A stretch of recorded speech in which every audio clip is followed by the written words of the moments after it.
Bom dia, pessoal, tudo bem?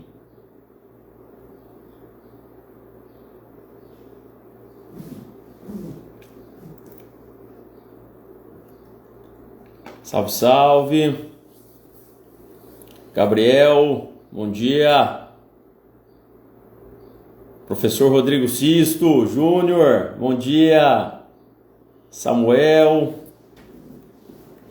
Léo. Maravilha, pessoal, bom revê-los aqui. Isabela Ciroto.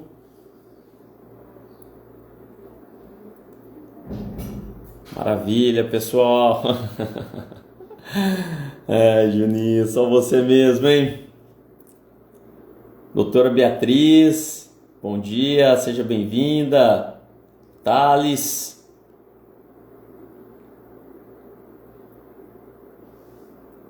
Avi Figueiredo, bom dia. Ricardo Neves, doutor Ricardo Neves. Que bom revê-lo aqui, meu amigo.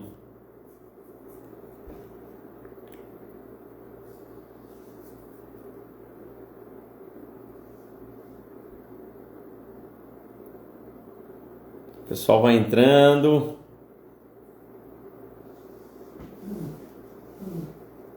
Maravilha, gente, que legal. Feliz que vocês estejam aqui nessa véspera da primeira fase do 39º exame da Ordem dos Advogados do Brasil. Batendo um papinho aqui sobre direito empresarial. Sei que existem outras matérias ali dentro, né? São quatro testes de direito empresarial, mas são testes que talvez possam representar aí uma diferença importante e significar alguma coisa dentro do processo de aprovação de vocês.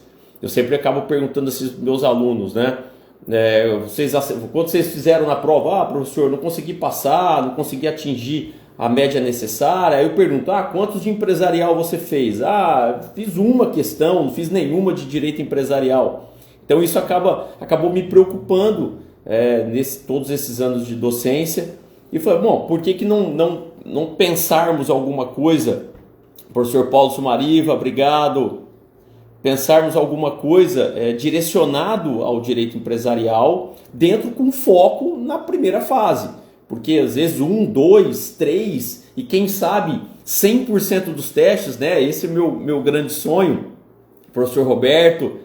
Esse é meu grande sonho, que todos vocês consigam performar e gabaritar dentro do direito empresarial. E aí, consequentemente, isso vai elevar a nota de vocês e isso vai significar aprovação. Então, esse que é o grande objetivo nesses 60 minutos, trabalhar com vocês, conversar com vocês algumas questões, ao meu ver, dentro de um mapeamento que eu fiz aqui com o pessoal. Me ajudou dentro do 34º até o 38º exame, das 3 principais matérias que foram exigidas na prova da OAB. E aí dentro desse universo dessas 3 matérias, trabalhar as que mais caíram e, dependendo, uma indicação ou outra, isso lógico é uma suposição, né? De algumas matérias que podem cair. E aí, finalizando, havendo tempo, lógico, trabalhar algumas outras matérias que não são tão exigidas, mas que eventualmente também pode cair. Então, pessoal, vou começar com vocês aqui de uma maneira bem tranquila, trabalhando especialmente nesse primeiro momento os 3 principais, até coloquei no meu story aí também as 3, só uma prévia das 3 principais matérias, e aí a gente vai desenvolvendo e conversando sobre o direito empresarial. Tá, Sumariva, calma, letra de câmbio eu sei que você gosta muito, mas calma, vamos falar um pouquinho mais à frente, tá bom? Se der tempo. Gente, olha só, o Armando, obrigado pela presença aí também, Cauê. Gente, olha só, do 34º ao 38º, as matérias mais exigidas de direito empresarial. falência e recuperação, e aí depois eu vou passar para vocês alguns pontos que eu acho que são pontos principais da nova lei, que é a Lei 14.112 de 2020. Segunda matéria mais exigida, direito societário, e aí é um monstro de matéria, né? Eu sempre falo para os meus alunos que a matéria mais abrangente do direito empresarial é o direito societário, consequentemente é a matéria que sempre cai, o problema é o que vai cair.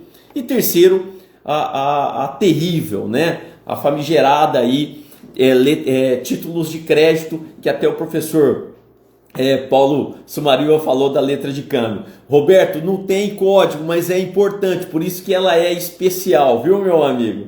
Por isso que ela é especial. Gente, dentro de falência e recuperação, olhem só, os temas que mais caíram do 34º ao 38º. Habilitação de crédito na falência, e depois eu vou conversar com vocês sobre cada um desses pontos. Habilitação de crédito na falência, a defesa, depósito elisivo e a recuperação judicial incidental dentro do processo da falência, a assembleia na recuperação judicial e o quadro geral de credores, que é sempre muito importante, o artigo 83 e o artigo 84. Doutor Ari, obrigado meu amigo, Duda Garcia, e a recuperação judicial especial, direcionado para as microempresas, para as empresas de pequeno porte e também agora pela nova lei, né, de 2020 para o produtor rural. Olhem só, a questão da habilitação de crédito na falência, ela é muito importante porque, Charles, eu não tenho tempo de estudar falência, eu não tenho tempo de estudar recuperação judicial, estou na reta final, estou desesperado e preciso de alguma coisa específica. Para mim, é o artigo 99 dentro da falência e os desdobramentos do artigo 99 e o artigo 52 na recuperação judicial. Então, se você não tem tempo agora de estudar recuperação judicial e falência, esses dois artigos, artigo 99 e os desdobramentos dele, e o artigo 52 e os desdobramentos desses dois importantes artigos. Quando o juiz decreta falência, automaticamente ele vai publicar um edital.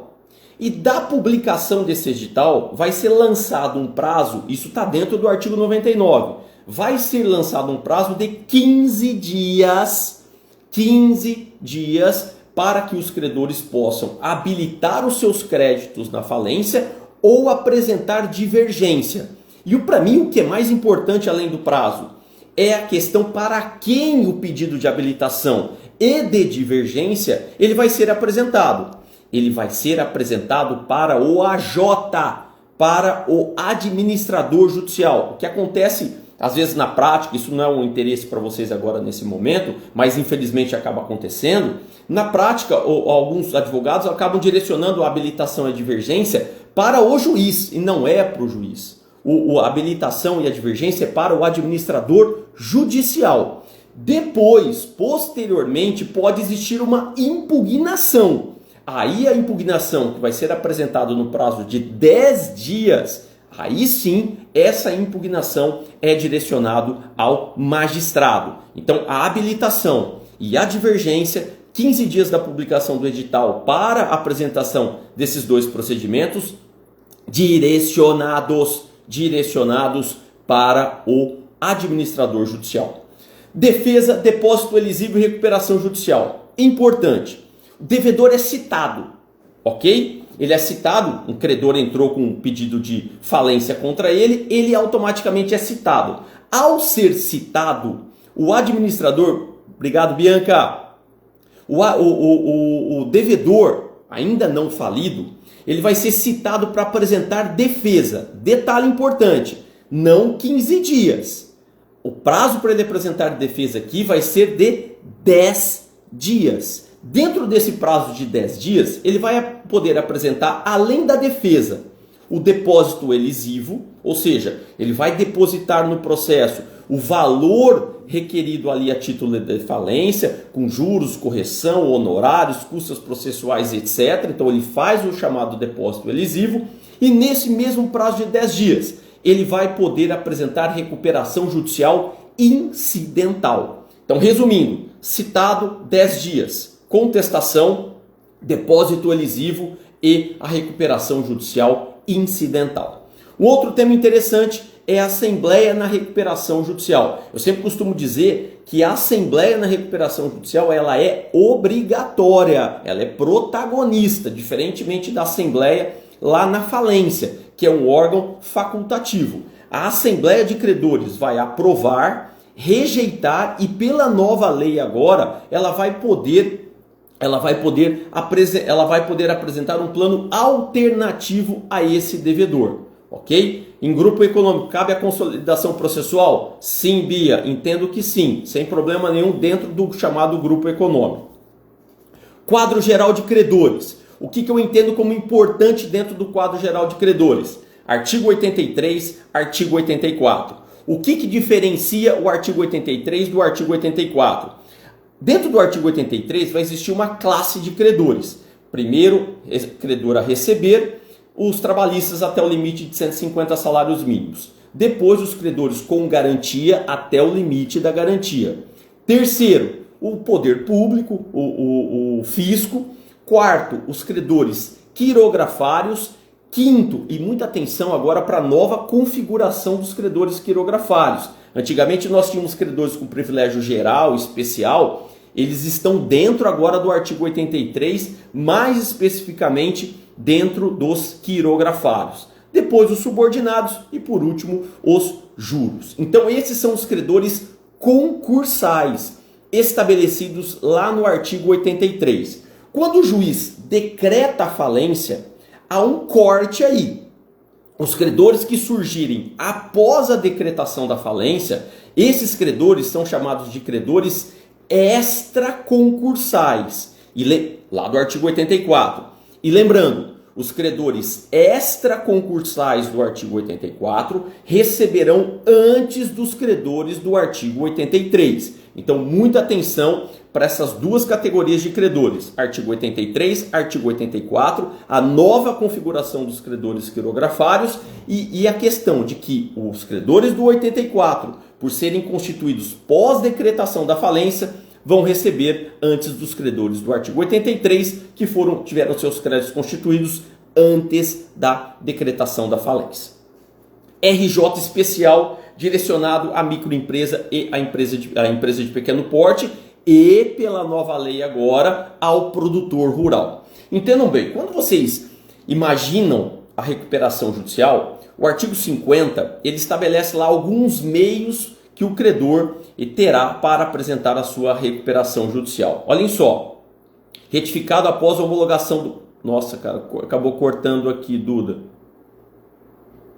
Desculpa, Duda, acabou cortando aqui. Depois você me chama aí no particular para a gente conversar, tá bom?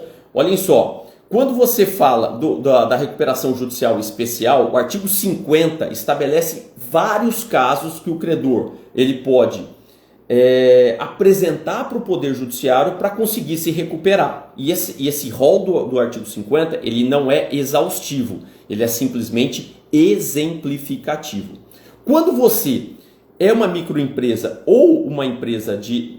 Não, aí após a homologação eu entendo que não, Duda. Aí vira um credor, você passa a ter um crédito que você pode cobrar do devedor de uma maneira autônoma. Após a homologação do plano, no meu entendimento, não tenho mais o que fazer, tá bom?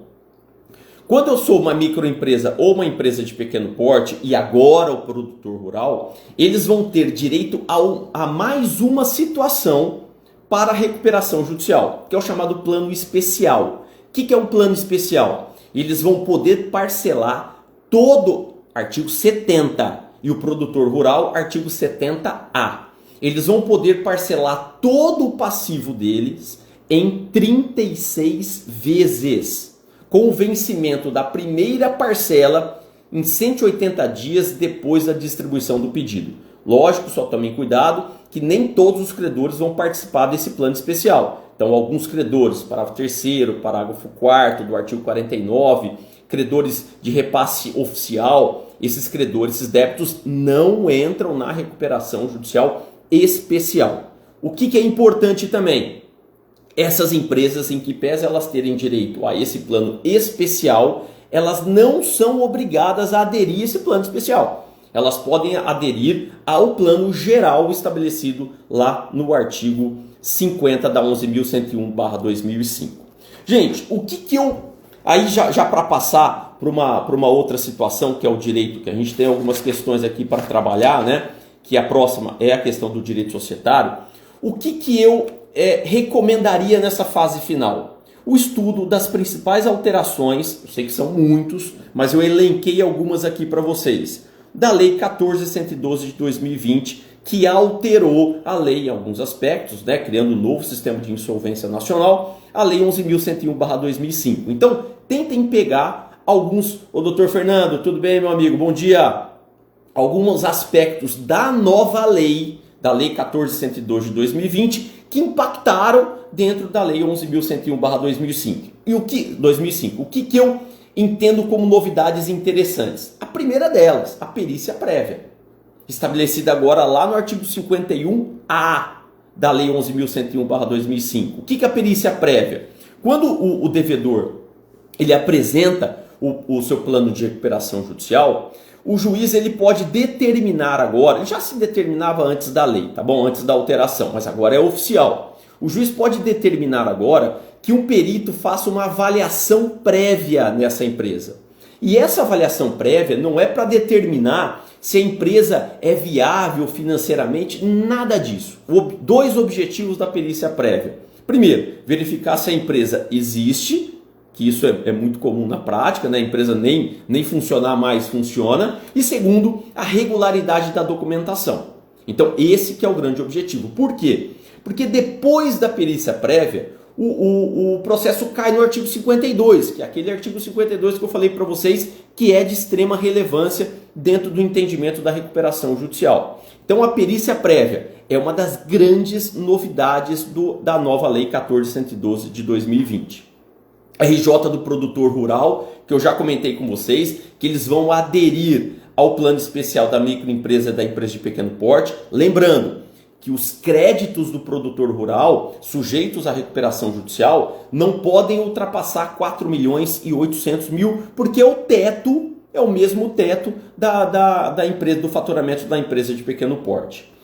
A insolvência transnacional, se eu não estiver enganado, o artigo 167A até o 167Y, que é aquela insolvência agora que transborda os limites de um determinado país, que o grande objetivo é fazer com que a recuperação judicial ou a falência se conversem entre países. Por quê? Porque você pode ter empresas em grupos econômicos povoados dos mais variados países. Então o grande objetivo da insolvência agora transnacional é criar um terreno fértil para a segurança jurídica no país. Questão da contagem dos prazos. Gente, olha só. Uma coisa é o que existe na prática, outra coisa é o que existe na teoria. O que existe na lei, que é o que cai na primeira fase? Como os prazos são contados hoje na falência e na recuperação judicial? De maneira com prazos, dias corridos, tá bom? Se a prática fala que prazo processual é em dia útil e prazo material é em dia corrido, isso é uma situação... A lei hoje estabelece, se eu não estiver enganado, lá no artigo 189, alguma coisa assim, de que os prazos são contados em dias corridos. Está na lei, primeira fase, é o que interessa. O que é interessante também é a questão do artigo 82A, que trata agora, institucionaliza também, é uma novidade, tá bom? Ô Davi, bom dia, tudo bem? Que também agora estabelece a possibilidade da desconsideração da personalidade jurídica, agora institucionalizado na nova lei. Plano apresentado pelos credores, já comentei dentro da Assembleia na recuperação judicial, existe a possibilidade agora dos credores apresentarem um plano de recuperação para o seu devedor. Então não é só o devedor agora que pode apresentar o plano. Pela nova lei, os credores também podem. E a questão, por último, para a gente virar a página, aí essa primeira página, é a questão da conciliação e da mediação, que também é fruto da nova Lei 14.112 de 2020. Doutor Renato, tudo bem? Bom dia. Que é fruto da nova lei. E a conciliação, bom dia, Odila. E essa conciliação e essa mediação, elas podem ser fixadas em qualquer fase em qualquer grau que esteja esse processo. Pessoal, maravilha. Uma coisa por fim aqui de falência e recuperação, a diferença entre AJ e GJ. Apesar de eu já ter colocado nas minhas redes sociais, isso é importante estabelecer. O administrador judicial, ele é fixado pelo juiz quando ele vai decretar a falência, né, lá no artigo 99, ou quando ele vai deferir o processamento da recuperação judicial na própria recuperação judicial. Já o gestor judicial, ele é determinado pelos credores em assembleia, que ele vai funcionar quando ele for afastado, quando o empresário for afastado das suas atribuições. Aí a assembleia nomeia esse gestor judicial. Então entendo a diferença, o administrador e o gestor judicial. Pessoal, virando a página agora, vamos tratar um pouquinho de direito societário. Que eu sempre falo para os meus alunos, né, que é a matéria mais abrangente dentro do direito empresarial e sempre muito recorrente, nos exames de primeira fase da Ordem dos Advogados do Brasil. Olhem só, existem algumas sociedades que eu chamo de sociedades menores. Não vi cair nenhuma questão do 34º ao 38º, nenhuma questão envolvendo as chamadas sociedades menores. Quais são essas sociedades menores? A sociedade em nome coletivo e a sociedade em comandita simples. Por que eu chamo de sociedades menores? Porque elas não existem mais na prática, mas existem na lei e são sempre exigidas em prova. Eu vejo principalmente em carreiras públicas essas duas sociedades sendo muito exigidas. Por quê? Porque é uma sociedade de difícil entendimento. Então, repito, do 34º ao 38º, nenhuma questão. Não me surpreenderia com alguma questão envolvendo essas duas. Lembrando que a sociedade em nome coletivo, artigo 1039, sócios têm responsabilidade solidária e ilimitada, e a sociedade em comandita simples, que é o artigo 1045, que estabelece aquelas duas categorias de sócios, o sócio comanditado e o sócio comanditário. Dê uma olhada nesses dois artigos depois aí. O que eu destacaria também? As chamadas sociedades despersonificadas. Não vi nenhuma questão de sociedades despersonificadas. Quais são elas? Sociedade em conta de participação, que tem aquelas duas categorias de sócio, o ostensivo e o participante. Se eu não estiver enganado, o artigo 991. E lembrando que o artigo 993, que mesmo que você registre essa sociedade, ela não vai ter personalidade jurídica. E uma outra sociedade sem personalidade jurídica, a sociedade em comum, que é aquela não registrada, que é aquela não tem o seu ato constitutivo registrado. Então essas são as duas sociedades despersonificadas. Não vi nenhuma uma questão também de sociedade simples, que é aquela que não é empresária, estabelecida lá no artigo 997, dê uma olhadinha também. E sempre a queridinha da prova, sempre cai uma questão de sociedade limitada. O que eu vi cair de sociedade limitada do 34º ao 38º? A questão envolvendo expulsão de sócio, lembrando que existem dois terrenos para a expulsão do sócio, ou o terreno extrajudicial ou o terreno judicial, existem as causas de expulsão. Importante, vai ter que existir uma assembleia ou reunião. Depois eu posso até estabelecer uma diferença para vocês aí entre esses dois conclaves.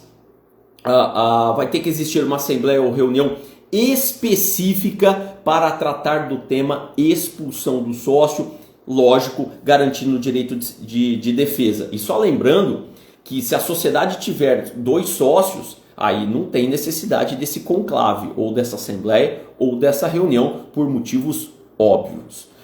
Caiu uma questão de cooperativa e uma só de SA.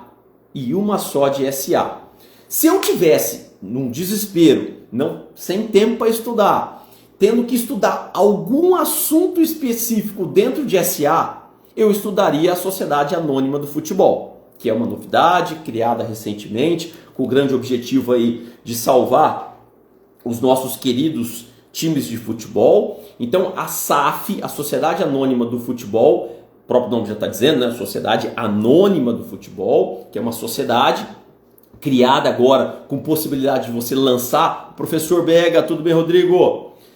De você lançar essas ações no mercado. Então é uma novidade que talvez possa ser exigido de vocês. E ela pode inclusive emitir debêntures específicas, as chamadas debêntures FUT.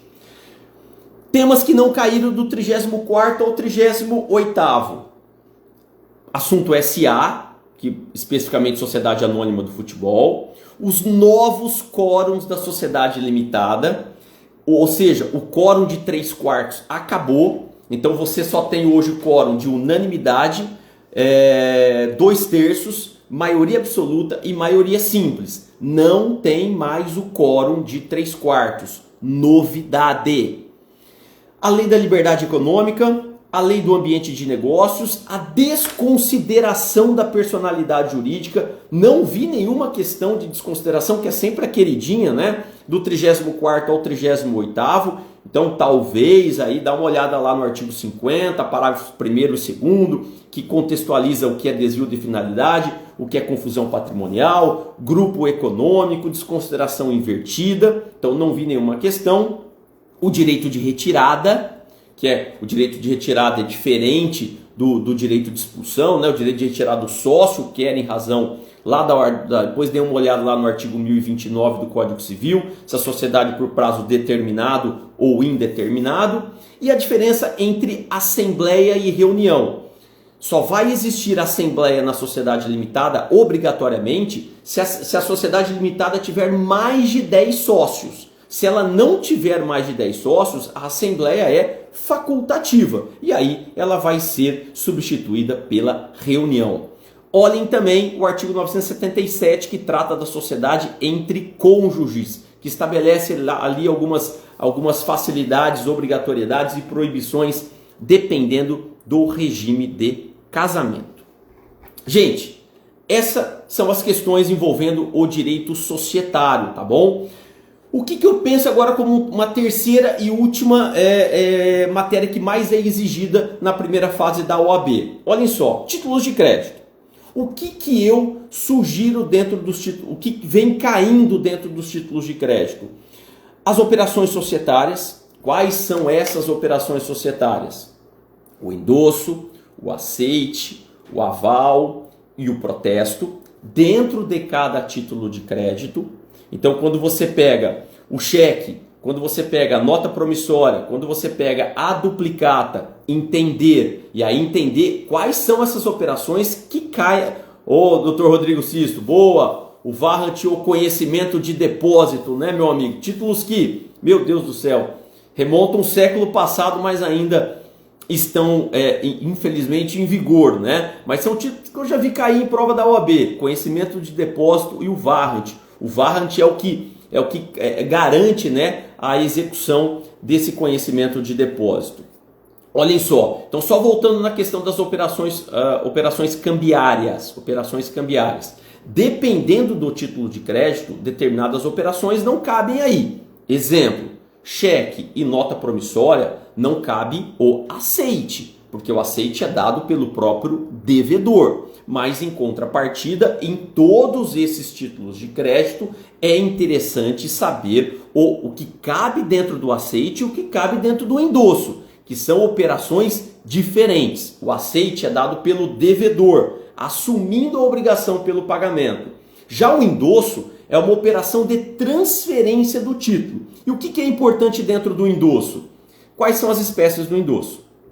Endosso em branco, simples assinatura. Endosso em preto, tem a assinatura e o nome do endossatário. O endosso parcial, que ele não tem validade no direito brasileiro. O endosso condicional, que também a operação cambiária é incondicionada. O endosso sem garantia, que é aquele que precisa ter cláusula expressa no título de crédito, porque todo mundo sabe, né? Dentro dos títulos típicos, que são aqueles que possuem legislações específicas, o endosso gera dois efeitos: a transferência da cártula e a garantia da obrigação. Então o endosso sem garantia é aquele que eu só vou transferir para você, mas essa cláusula tem que estar expressa. Endosso o endosso mandato, que é o chamado endosso procuração, que ele não transfere o crédito, mas ele apenas legitima a posse. E por último, o endosso póstumo ou tardio, que é o endosso feito após o protesto, que ele não gera efeito de transferência, apenas de legitimar a existência daquele crédito, mas ele não garante. E gente, olha só, uma coisa que também eu não vi entre o 34º e o 38º, alguma coisa envolvendo títulos típicos e atípicos, que eu até fiz uma menção anteriormente, mas talvez caiba uma reflexão aqui. Os títulos típicos são aqueles que têm uma lei específica. Duplicata, cheque, nota promissória, as próprias cédulas de crédito, que eu até vou fazer uma pequena menção aqui para vocês na sequência. Esses títulos são chamados de típicos. O Código Civil regula os chamados títulos atípicos, a partir do artigo 887, alguma coisa assim, 889, lá do Código Civil. E eles possuem diferenças significativas. Então, vou dar um exemplo aqui para vocês. O endosso no típico, ele gera dois efeitos, a transferência e a garantia. O endosso no atípico, ele só transfere, ele só não garante. Outro exemplo, o aval, que também é uma operação cambiária importante, o aval é vedado o aval parcial, mas é vedado o aval parcial nos títulos atípicos estabelecidos lá no Código Civil. E o aval parcial é permitido nos títulos típicos. Então tomem cuidado, que uma vez até eu vi uma questão na prova da OAB há muito tempo, tá? Eles até fizeram uma correção de rota aí. Eles fizeram uma pergunta sobre a questão dos títulos típicos e aí sobre os títulos em geral, né, mas não especificaram se era típico ou atípico. E aí essa questão, consequentemente, foi anulada. Oi Isa, bom dia, tudo bem? Seja bem-vinda aí também. Olhem só, o que eu indico como algumas questões importantes que eu repito, não vi cair entre o 34º e o 38º. Duplicata escritural, que agora todo mundo sabe, né? Até vou confirmar a lei aqui para vocês da duplicata escritural, ó. Lei 13.775 de 2018, que regulamentou, professora Oreonilda, tudo bem? Bom dia. Que regulamentou agora a duplicata eletrônica. Agora, entendam, a duplicata escritural, que é fruto dessa nova lei de 2018, ela coexiste com a duplicata cartular. Então elas continuam existindo. A duplicata física, apesar que do ponto de vista prático não existe mais, mas a duplicata hoje eletrônica, que de cada 10 duplicatas emitidas no Brasil, 11 são eletrônicas. Então, talvez dá uma olhadinha nessa nova lei aqui, na 13.775 de 2018, que regulamenta a duplicata escritural no Brasil. Olhem também alguma coisa sobre protesto, tá bom? Existe uma lei própria, existe uma lei específica. Olhem que sempre é uma matéria muito interessante. E para finalizar a questão dos três temas mais recorrentes na prova da OAB, depois eu vou passar para alguns temas subsidiários que podem eventualmente cair uma questão ou outra. Olhem a lei do agro, por favor. Lei do agro, lei 13.986 de 2020. Ela regulamenta agora as chamadas cédulas rurais, cédula de crédito rural, cédula de produto rural. E já aproveitem, além de dar uma olhada nessa lei do agro, olhem também as outras cédulas de crédito, especialmente a cédula de crédito bancário. Tudo bem, pessoal? Deixa eu ver se eu tinha mais alguma coisa. Típico, atípico, a cartular. Ah, outra coisa. Não tenho tempo de estudar títulos de crédito. Charles, o que eu estudo dentro dos títulos de crédito? Gente, peguem aí as 4, letra de câmbio, nota promissória, duplicata e cheque. Estuda as características, os requisitos essenciais e a prescrição, tá bom? Para cada título de crédito tem um prazo prescricional. Então, se você não tem tempo para estudar títulos de crédito, eu recomendo o mínimo isso. você entender quais são esses quatro, que sempre caem esses quatro títulos de crédito, os requisitos necessários e a questão envolvendo a prescrição. Senhores, 3 temas principais que já vimos: recuperação judicial, direito societário e títulos de crédito. Outros temas que também são recorrentes, só que de uma maneira um pouco mais subsidiária, mas eu não descartaria nessa reta final. Olhem só, o primeiro deles é o empresário. E aí, tomem cuidado que nós tivemos algumas... Ô Gabriel, matéria não de... Essa matéria é complicada. Ela é uma matéria que é muito recorrente, não só na prova da OAB, ela é recorrente em todos os concursos públicos que eu participo de alguma maneira, dando aula, ela é sempre muito requisitada. Olhem só, a questão do empresário. Ô Túlio, bom dia Maria Paula. A questão do empresário, olhem só, nós tivemos uma modificação recente na nossa legislação, tornando a inclusão do ramo de atividade no nome empresarial facultativo, tá bom? Então talvez seja uma novidade que eventualmente o examinador aí pode exigir. Lembrando quais são as 3 espécies de nome empresarial: firma individual, firma ou razão firma que é a antiga razão social, e a denominação social. Lembrando que agora na denominação social não é mais obrigatória a inclusão do ramo de atividade. Lembrando que nome empresarial é muito diferente de marca empresarial. Sempre costumo dizer isso. O nome identifica o sujeito da empresa, a marca identifica o produto ou o serviço. Dentro do empresário, é importante também, até coloquei na live que eu fiz na quarta-feira, nessa quarta-feira, até quem não assistiu, fica o convite para ir lá assistir, que eu, dentro de 30 minutos, só para vocês terem uma ideia, a gente conseguiu delimitar o que é o elemento da empresa, tá? Então, quem é o empresário do artigo 966 caput e quem não é o profissional do parágrafo único desse mesmo artigo 966. Importante é a questão do registro também, que até eu coloco aqui como matéria que eu já vi cair na prova da Ordem dos Advogados do Brasil. Lembrando que o registro no Brasil, ele é delimitado, né? Ele é fixado por 2 órgãos. O DREI, que é o Departamento de Registro Empresarial e Integração, que tem uma função de fiscalizar o sistema de registro no Brasil. Eu sempre costumo dizer que é um órgão mais nacional, um órgão federalizado. E em contrapartida nós temos as juntas comerciais. Cada estado tem a sua junta comercial, basicamente com 3 atribuições: a matrícula dos agentes auxiliares do comércio, leiloeiro e demais integrantes aí dos colaboradores do comércio, o arquivamento de empresas mercantis, constituição, alteração, dissolução e extinção, e por fim a autenticação dos livros comerciais. Lembrando que essa autenticação está um pouquinho relativizada, especialmente pelo fato da escrituração hoje ser eletrônica. Então, lembrando só essa questão do registro, que nós temos o DREI e as juntas comerciais. O DREI, uma função mais geral, e as juntas comerciais responsável pelo registro.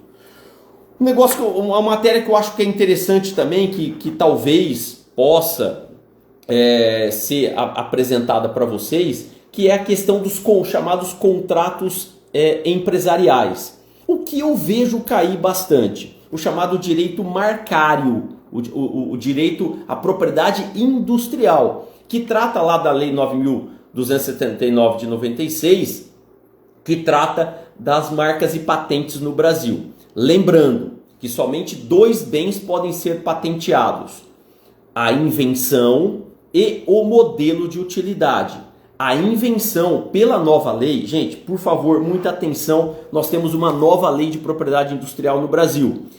Existe ainda 9.279 de 96, mas ela foi alterada, deixa eu até localizar aqui para vocês, aqui, pela lei 14.200 de 2021, que entrou em vigor na época da pandemia e criou algumas regras aí de quebras de patentes no Brasil. Mas ela também criou uma situação, ela mudou a questão da duração de uma marca de patentes e de registros industriais no Brasil. O que alterou? Olha só, a patente de invenção ela dura 20 anos contados do depósito. Então, no dia que você foi lá e depositou a sua patente de invenção, 20 anos, não renova, cai no domínio público. A patente do modelo de utilidade, agora 15 anos.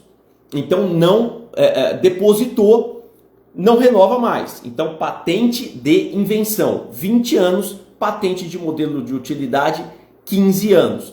O que não alterou? O registro industrial do desenho industrial, que dura 10 anos, renováveis por 3 períodos de 5 anos, podendo chegar a 25 anos, e a marca, que é a única propriedade industrial que você consegue perpetuar de 10 em 10 anos. O que é interessante saber da marca? Dê uma olhada lá no artigo 123 da 9.279 de 96, que trata das 3 modalidades de marca: marca de produto ou serviço, marca de certificação e a chamada marca coletiva. E olhem 2 artigos, 125 e o 126, que tratam respectivamente da marca de alto renome e da marca notoriamente conhecida em seu ramo de atividade. O que é a marca de alto renome? É aquela que vai gozar de proteção em todos os seus segmentos, em todas as suas atividades. Porque lembrando que você pode ter uma mesma marca desde que em ramos diferentes. A marca de alto renome não, ela fecha todos os segmentos. Já a marca notoriamente conhecida em seu ramo de atividade, e aí ele faz uma menção lá à Convenção de Paris, ela nem precisa estar registrada num determinado país. Mas se esse país for signatário dessa convenção internacional, que é a Convenção de Paris, ela vai gozar de proteção. Artigo 125 e o artigo 126. O que eu acho que é interessante também, que eu não vi nenhuma questão, e aí eu já estou caminhando aí para a nossa parte final aí dessa nossa revisão de direito empresarial para a primeira fase. Eu não vi nenhuma questão do 34º ao 38º envolvendo estabelecimento empresarial. Então, sugiro, são poucos artigos, e aí eu vou fazer alguns comentários aqui para vocês desses artigos 1142 ao 1149. Não custa nada olhar esses artigos nessa fase final. O que basicamente falam esses artigos? E aí depois eu faço um link aqui por fim aqui na lei de locação, e aí a gente bate um papinho final aí para encerrar essa revisão, que eu sei que vocês têm outras matérias para estudar, mas direito empresarial, repito, é importante e vai fazer parte na aprovação de vocês.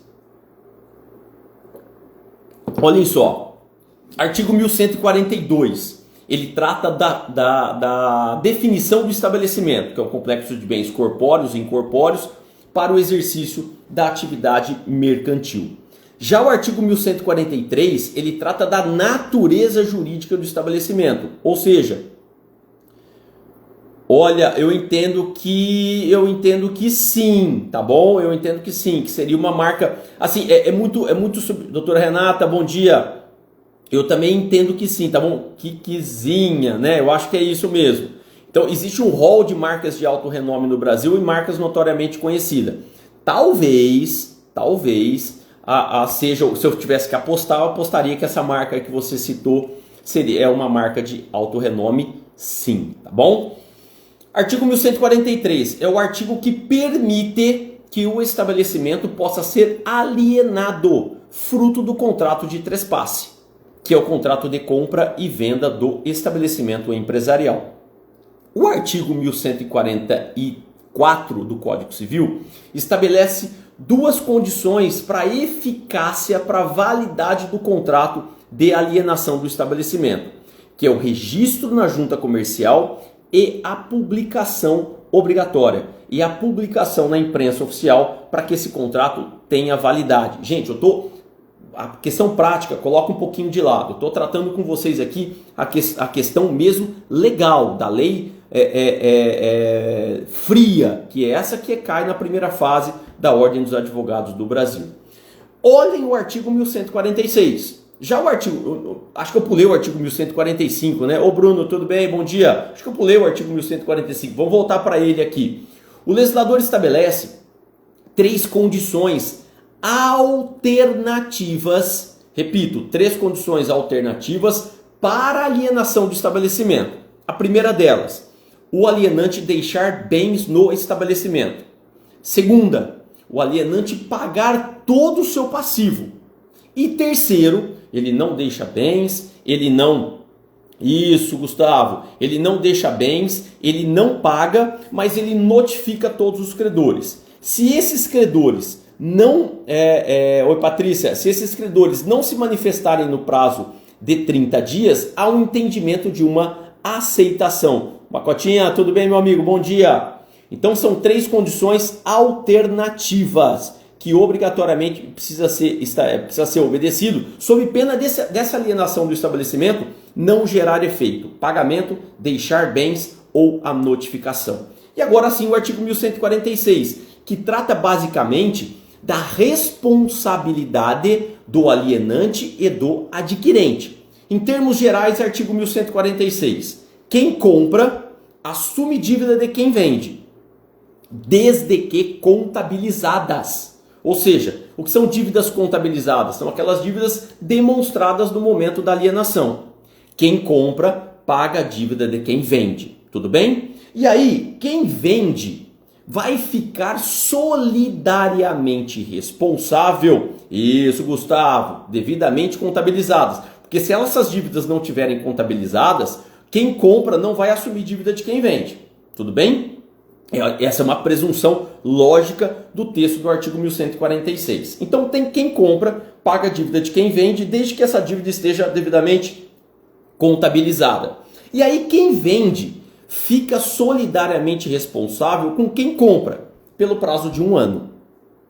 Pelo prazo de 1 ano. Só que aí você vai ter que ver se essa dívida é vencida ou se essa dívida é vincenda. Se essa dívida estiver vencida, vai ser 1 ano a partir da publicação do contrato de trespasse na imprensa oficial. A partir desse 1 ano, só quem compra vai ficar responsabilizado. Por dívidas vincendas, ou seja, dívidas que estão por vencer, o prazo também vai ser de 1 ano. Só que esse 1 ano vai ser contado a partir do vencimento da obrigação.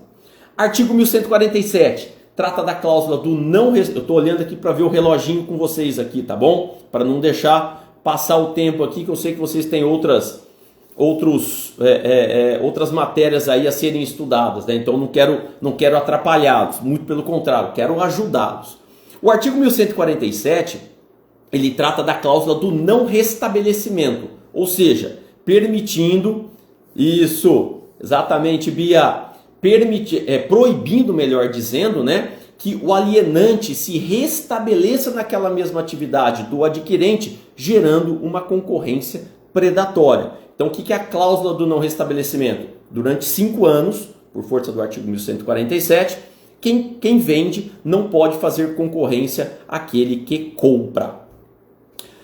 Artigo 1148 é um artigo muito interessante. Aula sensacional, pode falar o dia inteiro. Ô, Gustavo, que quanta falsidade, meu amigo. Te agradeço, cara. Te agradeço, espero que eu esteja sendo útil aí para vocês. Fico muito feliz pelo teu elogio, tá bom? Gente, olha só. O artigo 1148, ele trata da questão da subrogação. Porque quem compra vai se subrogar, professor Tremura, seja bem-vindo. Quem compra o estabelecimento, ele vai se subrogar nos contratos do alienante, desde que não tenha caráter pessoal. Porque se tiver caráter pessoal, como por exemplo uma fiança ou um aval, não vai. Não vai para o novo proprietário. Então, quem compra se subroga nos contratos de quem vende. Aí, logicamente, esses terceiros que foram subrogados, eles podem rescindir esse contrato no prazo ali de, se eu não estiver enganado, no prazo de até 90 dias, porque eles não são obrigados a ficarem vinculados a esse novo comprador.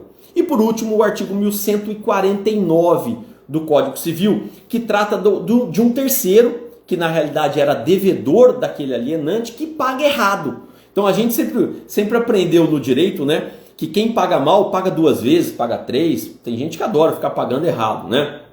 Aqui é um pouco diferente. Aqui no artigo 1149, esse terceiro devedor daquele alienante, ele paga errado para o alienante, sendo que essa dívida foi subrogada, porque quando você compra um estabelecimento, você assume o bônus e o ônus, óbvio. Então, quando esse terceiro devedor daquele alienante vai pagar a dívida, o alienante, ao invés de indicar um novo proprietário, ele recebe a dívida. Nesse caso, esse terceiro que pagou errado? Sim, pagou errado, só que o legislador o protege. Protege esse terceiro de boa fé. Então ele vai considerar a dívida como paga. Então, pessoal, repito, do 34º até o 38º, não vi nenhuma questão envolvendo o estabelecimento empresarial. Por último, prometo agora por último, a lei de locação. Charles, eu não tenho tempo de ler a lei de locação, ela tem 1 milhão de artigos, eu odeio lei de locação, odeio você, eu odeio direito empresarial, eu odeio tudo que vem do direito empresarial. Beleza, o que eu estudo? Gente, estudo o artigo 51. Tá bom? O artigo 51. Ô primo, tudo bem? Bom dia, seja bem-vindo. O artigo 51 que estabelece a possibilidade da chamada renovação compulsória do contrato de locação, desde que o locatário preencha de maneira cumulativa, e aí, gente, pelo amor de Deus, né? Locação não residencial, locação empresarial. E aí é aquela história, o dono do prédio quer te tirar de lá, você tem o direito de ficar, desde que você preencha de maneira cumulativa 3 condições, lá do artigo 51. Primeiro, contrato por escrito e prazo determinado. Segundo, o contrato a renovar, doutora Cris, tudo bem? Seja bem-vinda. O contrato a renovar ou a soma dos contratos anteriores ininterruptos, seja de pelo menos 5 anos, e de que aquela pessoa, terceiro requisito, esteja explorando aquela mesma atividade por pelo menos 3 anos. Então, se o inquilino, se o locatário, dentro de um contrato de renovação, de um contrato de locação não residencial, preencher esses 3 requisitos de maneira cumulativa, ele vai entrar com uma ação contra o locador, chamada ação renovatória compulsória de contrato de locação não residencial. Agora, ao lado disso, e agora me fugiu um pouco o artigo, eu acho que é o parágrafo 5º do 51, mas depois podem confirmar lá, mas ao lado de grau de importância em relação a esses requisitos, está o prazo para se promover essa ação. Então, qual é o prazo que você tem para promover essa ação? De 1 ano no máximo até 6 meses no mínimo antes de vencer o contrato. Então, repito, ao lado dos requisitos do artigo 51 está, porque não adianta nada você preencher os 3 requisitos do artigo 51 e não promover ação dentro do prazo legal. Então, repito. Ô Gabriel, obrigado meu amigo, obrigado mesmo. Você tem que obrigatoriamente promover essa ação dentro desse lapso temporal, de 1 ano no máximo até 6 meses no mínimo antes de vencer o contrato. Pessoal, temos mais 5 minutos dessa revisão, né, de direito empresarial, que eu tentei, assim, dentro do meu máximo aqui, dentro da minha experiência de 26 anos aí dando aula em cursinho também, preparatório, dentro da advocacia, dentro da faculdade, enfim, passar para vocês primeiro os 3 temas mais recorrentes: falência e recuperação, direito societário, títulos de crédito, esses assuntos subsidiários, mas que são igualmente importantes, e eu espero mesmo, assim, do fundo do meu coração, ter contribuído para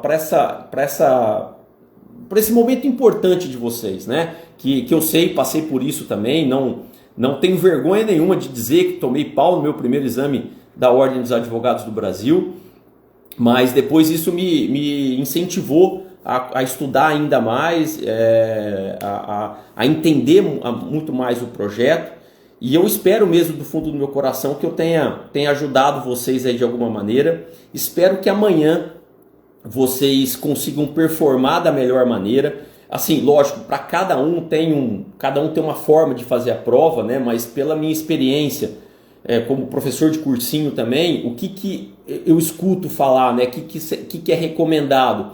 Que vocês comecem pelas questões, pelas matérias que vocês possuem mais afinidade, até por uma questão de tempo. Se eu não estiver enganado, a prova é das 13 horas até as 18 horas, né? É isso mesmo, né? Da 1 às 18? Só confirmem aí para mim.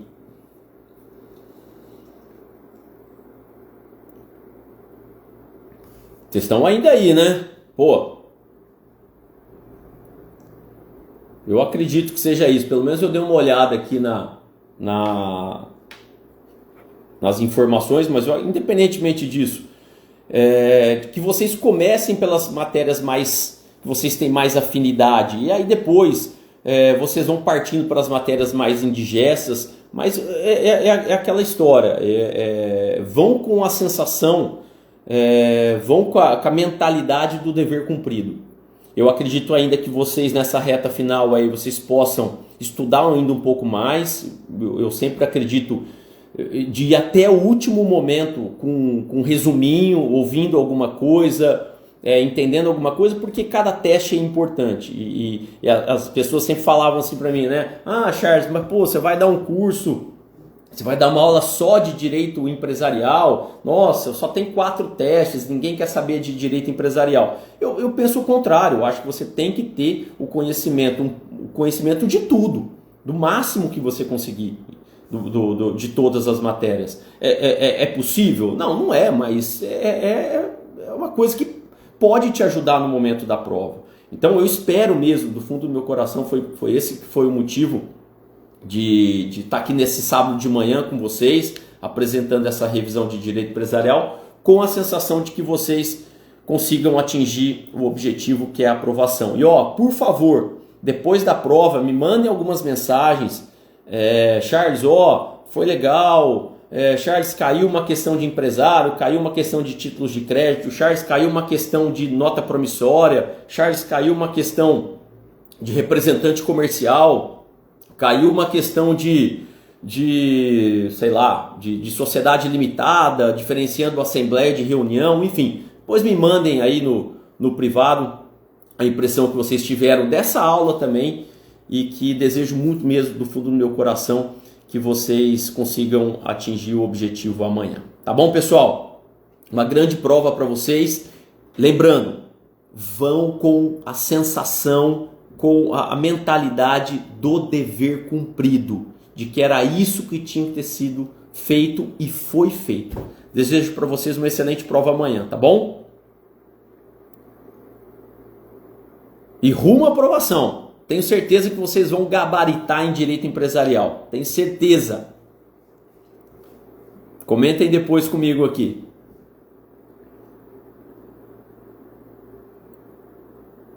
Maravilha, pessoal?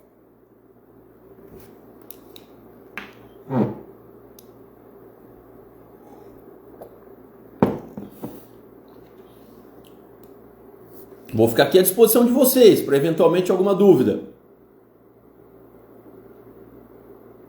Podem me xingar, inclusive, aí, Charles, foi uma porcaria de revisão, não serviu para nada, tudo que você falou aí eu já sabia. Podem ser sinceros.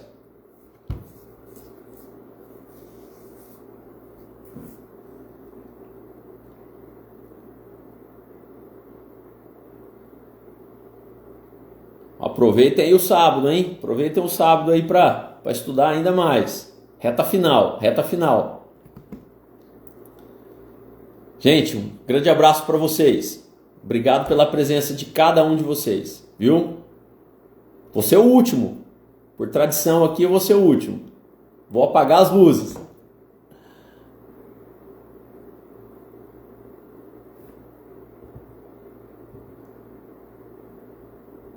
Obrigado, gente. Oh, melhor professor da graduação. Obrigado, Tedesco. Ô, gente, obrigado. Tô vendo aqui os comentários de vocês. Abraços.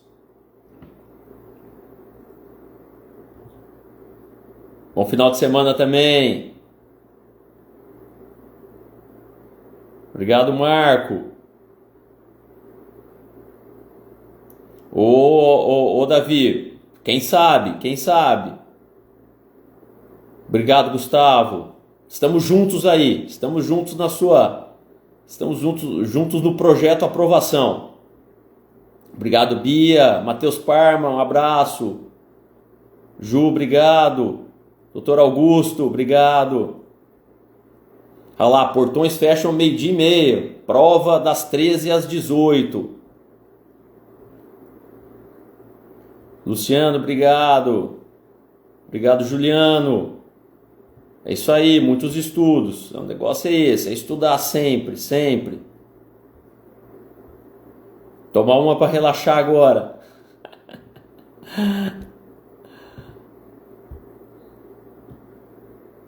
Obrigado vocês pelo carinho aí, pela participação.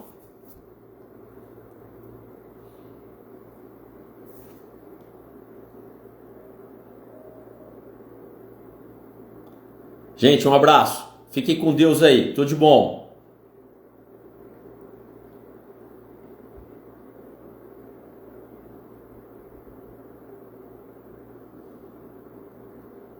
E boa prova, né? Vai dar tudo certo. Aprovação tá perto.